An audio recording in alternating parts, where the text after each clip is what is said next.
আসসালামু আলাইকুম। আশা রাখি আপনারা ভালো আছেন। আলহামদুলিল্লাহ আমি অনেক ভালো আছি।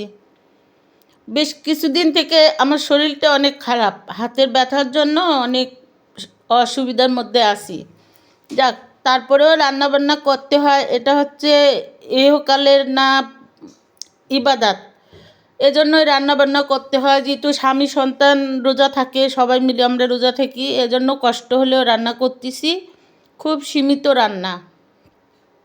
আমার রান্নাটা যদি আপনাদের ভালো লাগে অবশ্যই একটা লাইক কমেন্ট শেয়ার করবেন আর সাবস্ক্রাইব করে আমার পাশে থাকবেন।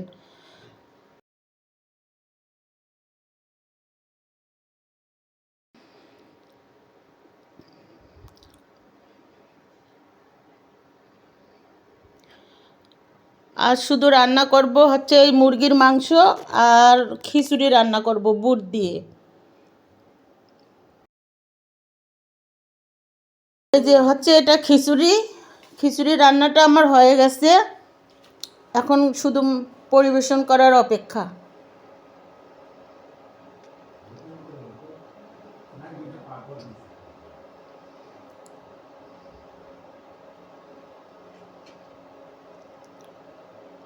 এই যে আমার এখন পরিবেশন করলাম, একটু পরে ইফতার হবে। আপনারা ভালো থাকবেন, আমার জন্য দোয়া করবেন আর বেশি বেশি আমার ভিডিওটা দেখবেন।